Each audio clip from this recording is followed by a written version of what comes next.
You wanted the best. You've got the best podcast. The hottest podcast in the world. The Chris Voss Show, the preeminent podcast with guests so smart you may experience serious brain bleed. The CEOs, authors, thought leaders, visionaries, and motivators. Get ready. Strap yourself in. Keep your hands, arms, and legs inside the vehicle at all times, because you're about to go on a monster education roller coaster with your brain. Now, here's your host, Chris Voss. Hey folks, it's Voss here from thechrisvossshow.com.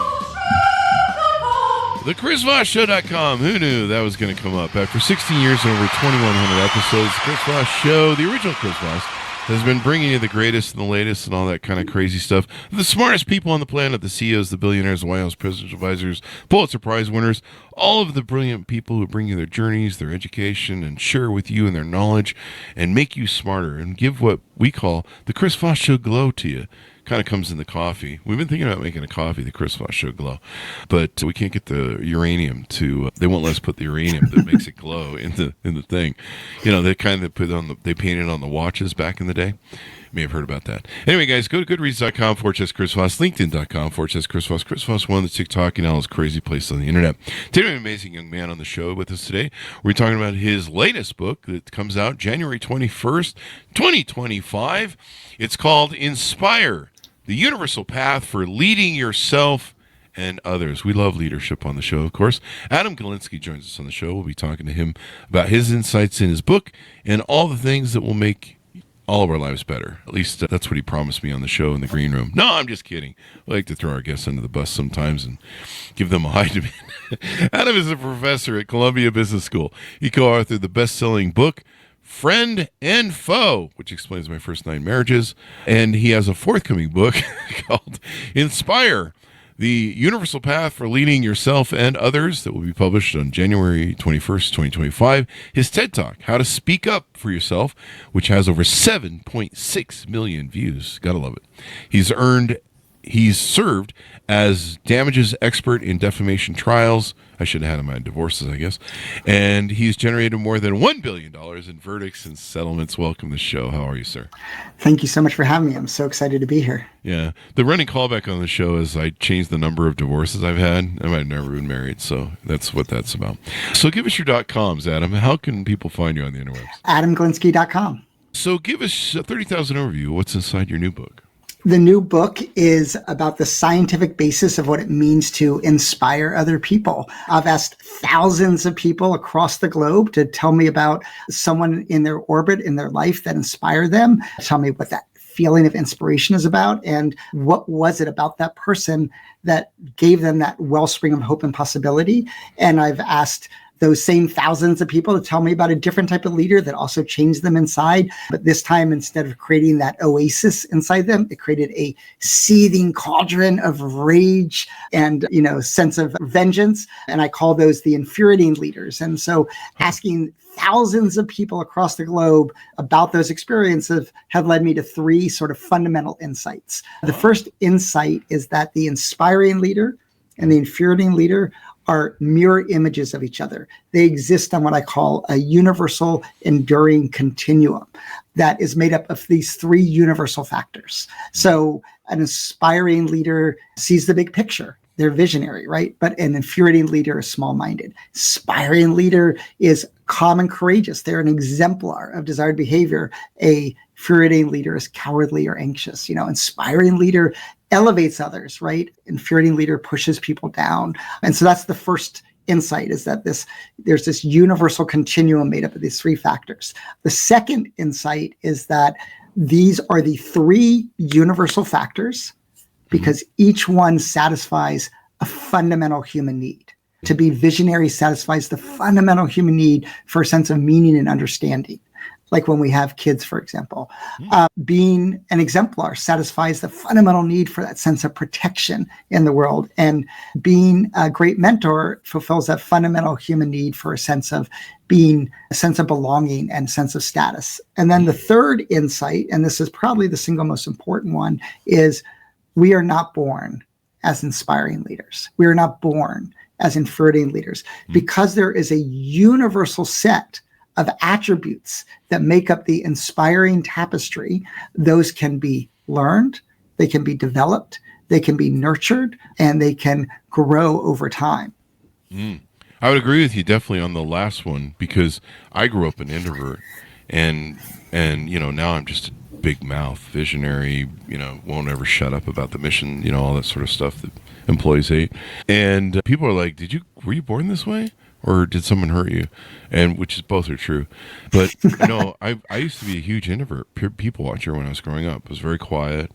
I was trying to learn through other people. I was watching people's psychosis. Kind of one of those fun things that happens when you grow up in a religious cult.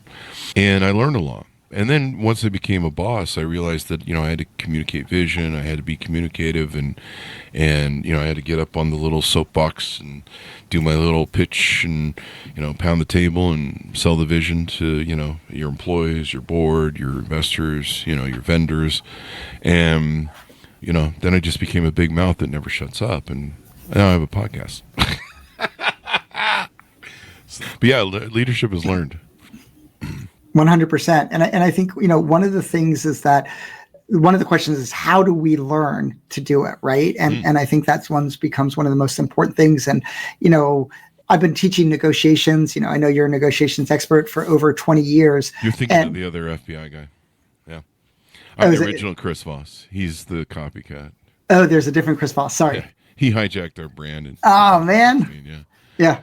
Anyway, Christopher Voss. But anyway, I've been teaching negotiations for 20 years, and negotiations is really about practice. It's how we practice. We get better by practicing. And I think that becomes one of the most important things that we can do is we can practice being inspiring every day. It's good to, and the thing I was going to follow up with on that too is it's a journey. I mean, I've started my first company at 18 and technically became a leader. Then there was a leader before in high school for just our fun events in our group. But so I've been a leader all my life, and I'm still perfecting it and trying to get better. I mean, I'm not even close to perfection, though. I don't want to imply that. I think I still have a lot of work to do, but it's a journey. I mean, I still read leadership books. I write leadership books, Beacons of Leadership. I'm constantly going, how can I grow better as a leader? How can I develop more as a leader? So it's a never-ending journey, That's one of the fundamental themes of the book, I think, really, is that it is a journey. And the cover of the book shows sort of a path, and the idea of it's a never-ending path that we can become more inspiring every day. But, and this is, I think, really critical, is that we're never 100% inspiring. Right? We fall off the inspiring end of the continuum, and we're periodically infuriating. And so the key, and I think you said it best, is that how do we recover from those infuriating moments to become a little bit more inspiring the next day? Yeah.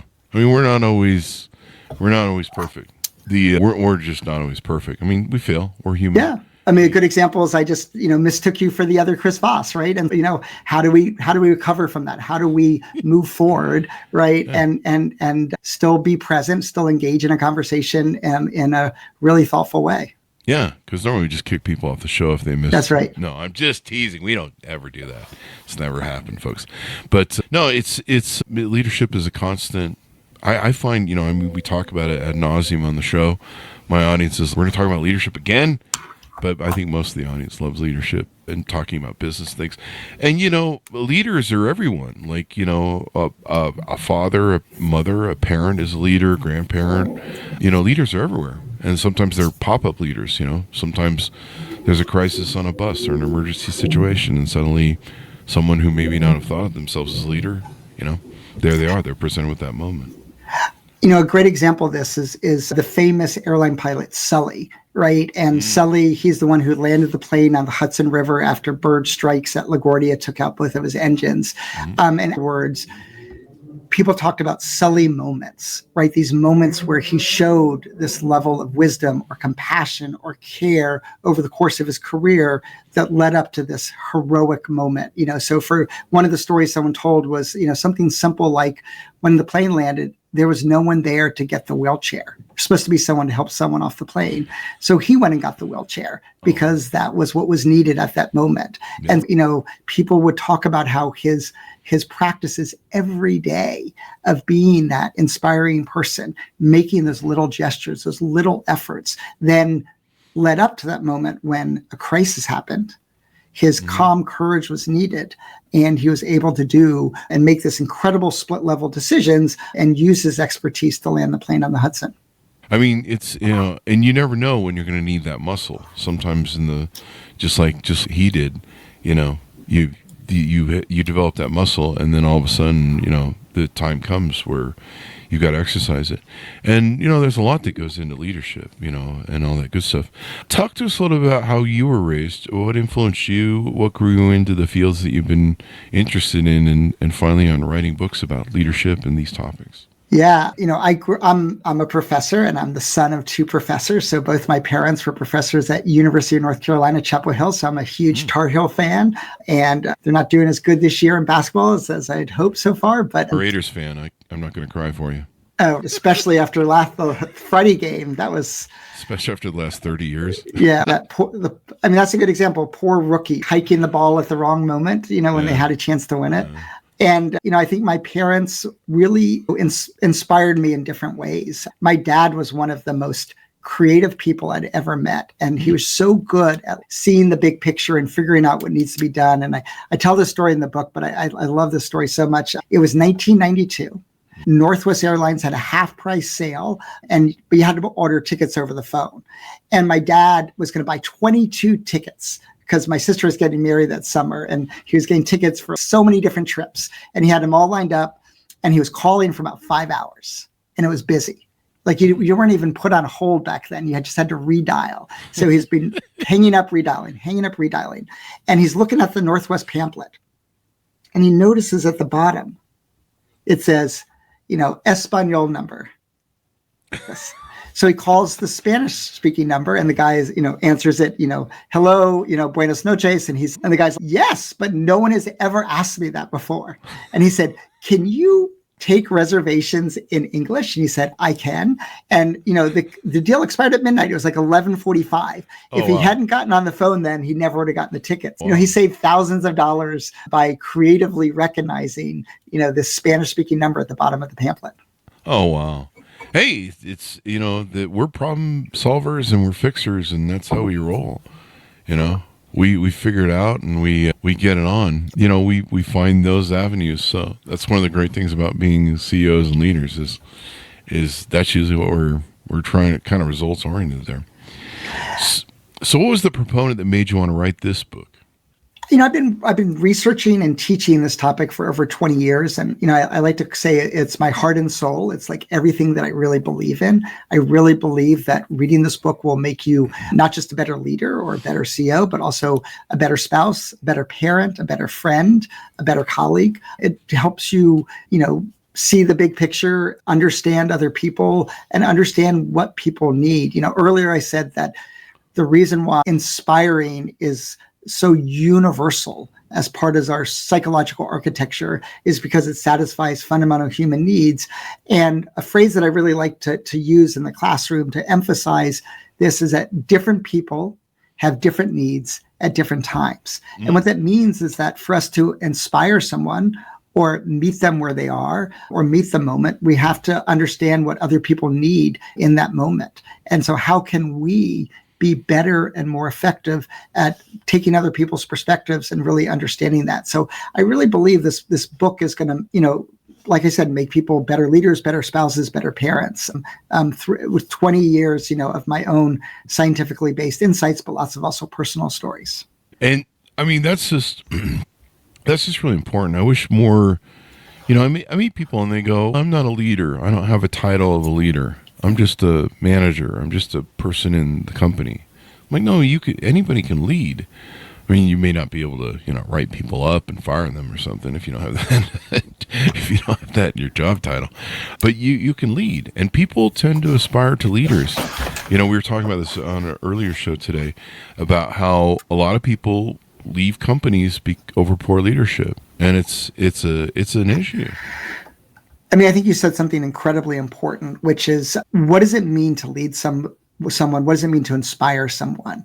And you have the potential to influence someone, to inspire them, or to infuriate them whenever they give you their attention. Sounds like first 9 marriages. Yes.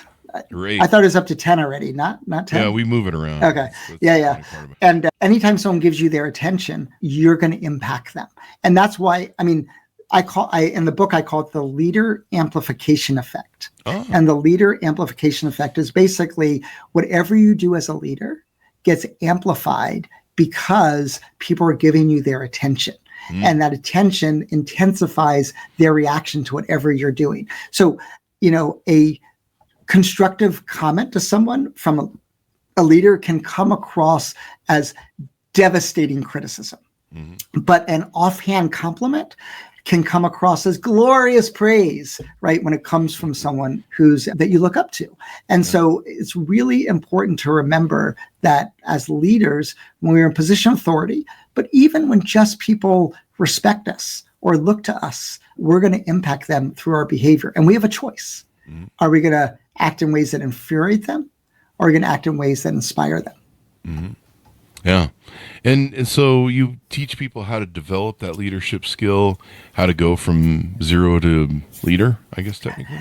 Yeah, I guess that's right. Let me ask you a question. And, one of the things that we do in my research and what I do in my teaching is I ask people to tell me about a leader that inspired them. So tell me about someone in your life. Could come from your childhood, could be contemporary, could be early on in your career. But tell me, I'd love to hear, Chris, you tell me about someone that inspired you. And what was it about them that inspired you? There was this burger joint that I went to the other day, and it was the most amazing. No, I'm just kidding. No, it could be. That could be, right? Inspire me. No, don't do that, folks. Lou Tice, I don't know if you ever heard of him.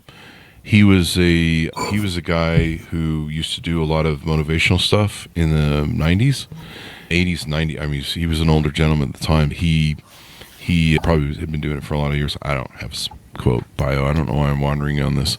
But I had been learning to look outside of the box for most of my life because I grew up in a cult. I think we mentioned that earlier, or was that prior show?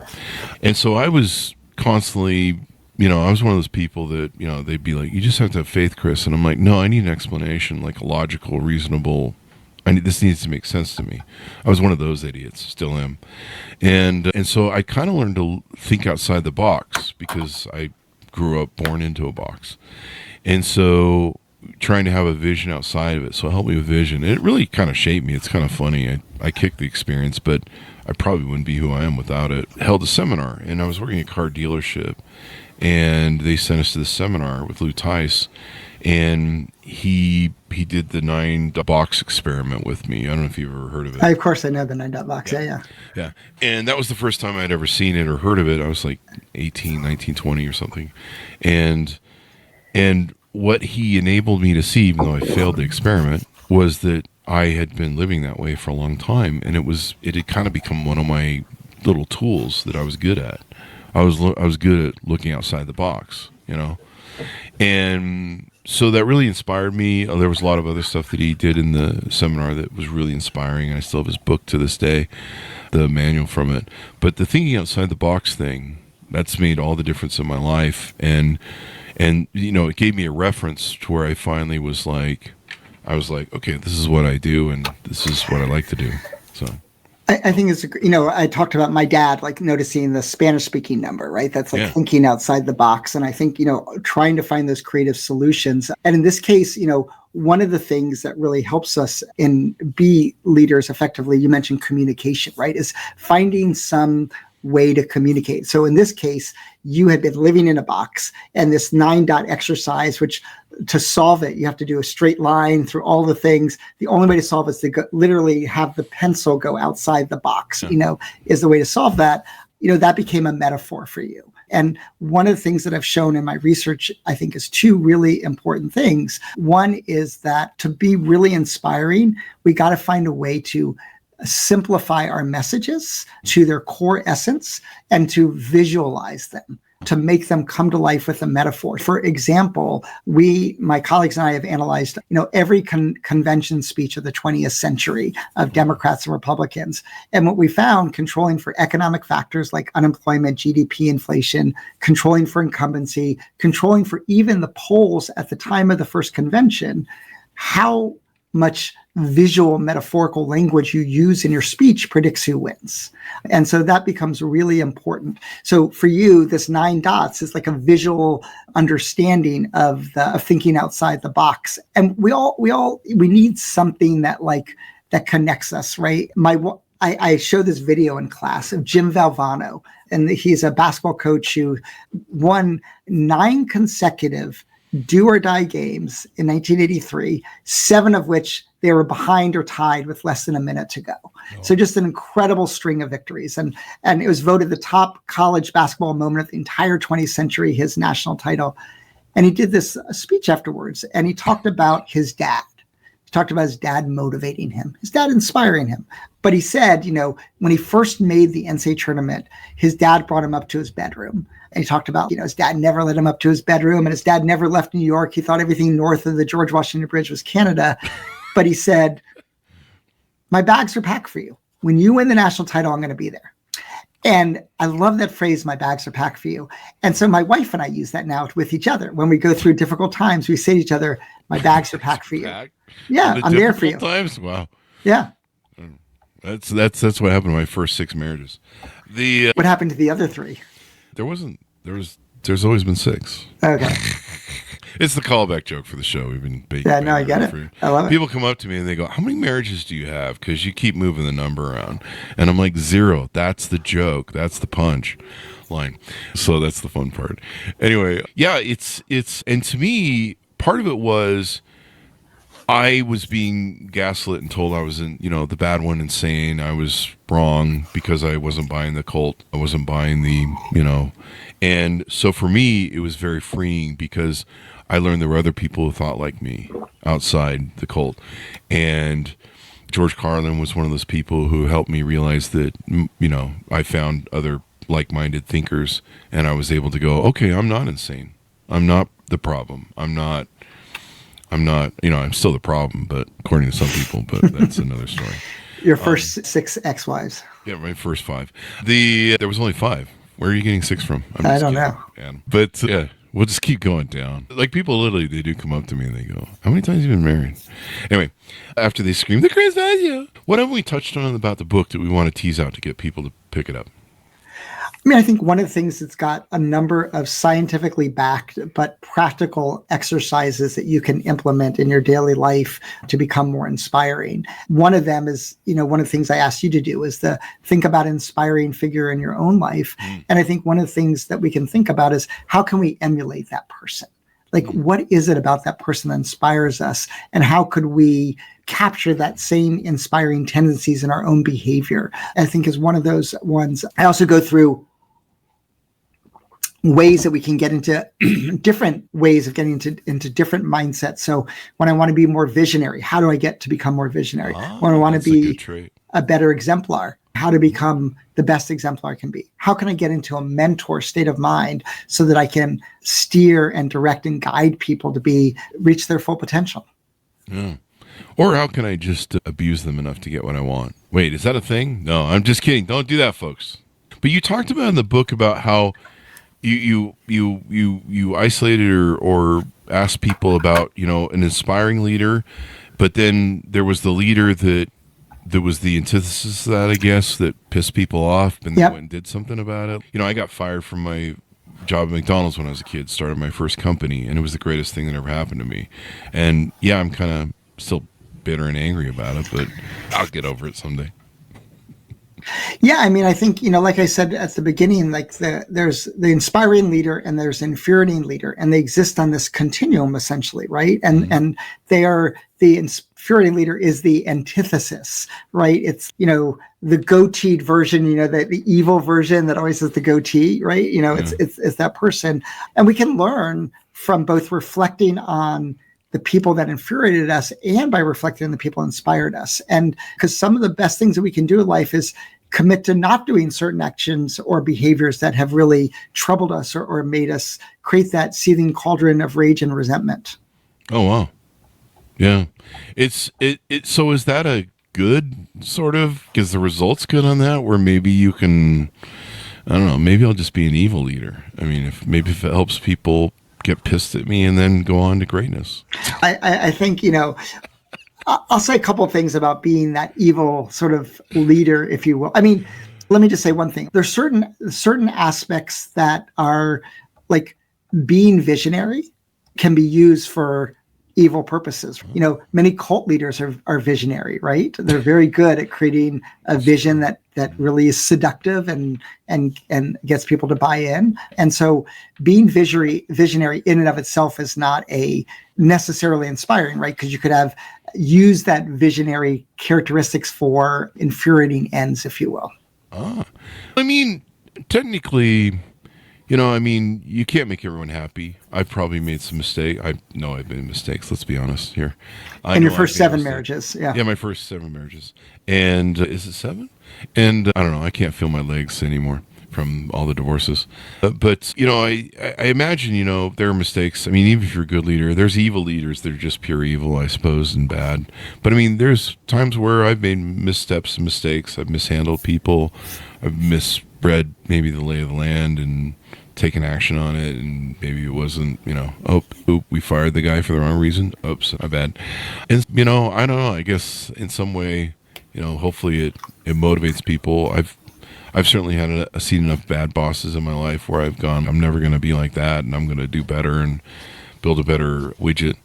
And yeah, but it's interesting you break all those differences down at what inspires people. And I don't know, now I'm going to lay asleep at night going, should I be an evil Machiavellian leader or should I be a good Machiavellian leader? But I think hope springs eternal, right? So giving people hope, I think, is, that's the human cornerstone of human nature, is hope. Because have you seen us lately? We need as much hope as we can get. Yeah, but I mean, I think even, whether or not you're, a Trump supporter or not, like the phrase "Make America Great Again" is a hopeful message, right? It's about this belief that America was the best country in the world. It's currently not today, but it can be again with the right leadership. And that's what gets people attracted and on board. And I think that's really important. One thing I want to address is something that you said that's really important, which is, we all make mistakes. Right. And that's one of the things that, is really important. And there's a really important distinction that matters a lot for thinking about how we think about our mistakes that can make us more versus less inspiring. And one of the things that I've shown in my research is that turns out shame is not a very constructive emotion. Oh. Shame makes us want to avoid. Shame makes us feel so bad, we want to put our head in the ground. We want to become an ostrich, right? Mm-hmm. And so when we feel shame we all make missteps, right? If we feel shame about that misstep, we're not going to take any reparative action. We're going to want to hide, and we're going to want to become small. But guilt and saying, look, I messed up. I want to make this better. I want to look to the future. I want to be forward focused, and I'm going to take these actions to recover and to help make amends. That is how we become more inspiring. It's not from hiding, but from engaging. Shame. That's one of those things. I mean, is shame ever productive? I mean, I don't know. I mean, I think guilt is productive, but shame isn't, right? Shame is really this sort of hot feeling of hating yourself and just wanting to, abnegate the self versus, look, I made a mistake. This is what I did wrong. This is what I'm going to do in the future so I don't make that same mistake. Again, it's about focusing forward towards a brighter tomorrow rather than dwelling and recriminating the past. I'm still working on my therapist with the shame, so I'll eventually get over it. I sound like Howard Stern half the time, don't I? It's a lot of therapy. So do you do anything else in your work? Do you do coaching or consulting? Sure. Do a ton of consulting, a lot of coaching. One of the things that becomes really important, I think, is I can apply these principles in a variety of different ways, right? And so I can help people be better decision makers, right? Help people create more fair systems and more fair processes. But I do think, the foundation of being a more inspiring versus a more infuriating person, I've come up with since I wrote the book. So this is actually in the book, is this sort of, I call it reaping what you sow. And, that's a phrase from the Bible, reap what you sow. And it's really means two different things, right? The first meaning is our actions today have consequences tomorrow. But there's something, I think, even bigger, which is that what we put out in the world comes back to us, right? What we reap, we reap what we sow. It comes back to us. But I've changed the spelling of it. So REAP is REAP. My acronym is REIP. So it starts with reflecting. Reflect on your own experiences when you were inspiring and when you were infuriating. Second is emulate. Think about those inspiring leaders from your own life. How can you emulate them? I is make an intention. What's one thing that you can do tomorrow to be more inspiring? And then P is develop a practice of being more inspiring. I like that. I need to do that. Note to self, put that on the computer or something up on the side to remind myself of that every day. I'm too busy going, how can I be uninspiring and destroy people, like we were talking about with the bad leader. So I got to flip that switch. And how can people find out more about your consulting services? On Galinsky.com, it's all there. Can I say one more quick thing, Please which do. I think would be really helpful for all of your listeners? I used the word practice before, like in setting up a practice. And I want to tell you about one simple practice you can do every single day that will spread the seeds of inspiration. Mm-hmm. Every morning, over a cup of coffee, a cup of tea, a Diet Coke, whatever it is that you're drinking that morning, is send one email or one text to someone in your orbit, thanking them for something they did to you, or complimenting something they did well. Mm-hmm. And what I've shown in my research is that when we do that, when we send that text or send that email, we brighten that person's day. Wow. But almost always, they're going to write back to us. Wow. And they're going to express joy in having received that text. And then that's going to brighten your day. And that's really what I mean by reaping what you sow. And I'll tell you a quick story. So I was doing a lecture for 50 CEOs and presidents through YPO, the Young Presidents Organization. And I gave them this call to action. I call it this, inspiring leadership call to action at 10:15 in the morning. And we're going to take a break at 10:30. And I said, I want you to pick 3 people who have less power than you at your organization and send them a note of gratitude or a compliment. And at 10:29, one of the CEOs raises his hand and I say, yeah, he says, I already sent my 3 emails. I already got 3 responses. The people were so overjoyed at my responses. One of them even said, I'm finally going to take my spouse to that restaurant they always wanted to go to. And I think there's 2 really interesting things. First is CEOs are very impulsive. I couldn't even wait to the break to do this. But the second thing is it took him almost no time. Like within less than 15 minutes, he had sent 3 communications and received 3 communications back. And so you can really see. So when I talk about developing inspiring practice, one inspiring practice that we can all do is we can, on a daily basis, reach out to someone and just say, it could be someone from your past, could be someone that really, the person inspired you in the past. You could reach out to them and say, hey, I was just reflecting today how much you inspired me 10 years ago. Yeah. And that's going to make their life. It's going to make their world. It's going to make their day a better place. I can write them and say, hey, thanks for loaning that money. I'm never going to pay you back, but I really appreciate you and loaning me that money. I thank you very much. Does that sound like a good? Yeah. You could email your 3rd wife and thank her for putting you on a different trajectory. No, there was only 2. Oh, there's only 2. That's right.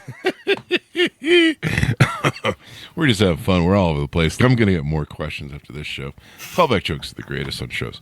So it's been wonderful to have you on. Thank you very so inspiring. much. I'm going to read your book because leadership is hard, and it kind of changes too. I've gone from the old style of kind of Peter Druckerish sort of leadership to now you kind of have to be more emotional or what's the word I'm looking for? You have to have empathic. You have to have more emotional intelligence. Yep. You have to give a shit about people for all of a sudden or something. I don't know. Anyway, but it's a different generations now that they want something different from the business experience. They're not happy. When I was young, a place I worked at, one of my CEOs that I worked with was complaining. He goes, one of the employees came up to me and they were bitching about how no one ever says thank you. Like when, we tell them, hey, go over there and fix the copier, no one says thank you. And he goes, I find that really irritating. He goes, the thank you is the check you get every 2 weeks on Friday. And I'm like, it's not really, I mean, I don't expect everyone to walk around and say thank you all the time, but, I mean, maybe a pat on the back or, hey, you're doing a great job sort of thing is warranted. But, the check really at the end of the week is an expectation. I think it's more like a fulfillment of contract or something. I don't know. Yeah, I think that's right. Yeah. But now you got to be all benevolent and crap, and you can't be so Machiavellian and dark triad traits and, just fire people at will. You got to, connect with them. But I think it's a better model that we're at now in our development of the leadership because, you're really looking, instead of trying to drive a horse, lead a horse, force a horse to water, by beating it, you're like trying to inspire the best of human nature and minds and win over minds and hearts and get people to want to do things for the good of it, which is unfortunate because I miss the old days, but that's a different story. You've used the word Machiavellian a number of times today, and I think what Machiavelli is all about is being the person other people want you to be so that you can retain power. So a Machiavellian might be actually a very inspiring leader because that person knows that's my ticket to gaining and retaining power. Yeah. So there's a certain balance to leadership, and it's not all pretty. But, there's some people that bash Machiavellians. We had a long conversation on the prior podcast. That's why it's bleeding over. But I think it's, it's a thing too. But normally when I think of being a good leader, I try to be benevolent. And there's some Machiavellianism to that, where you try and be a good leader, try and be fair, you try and be a good judge. You try not to be asshole number one, which is usually my problem. So. I mean, I will say one thing, though, about being benevolent.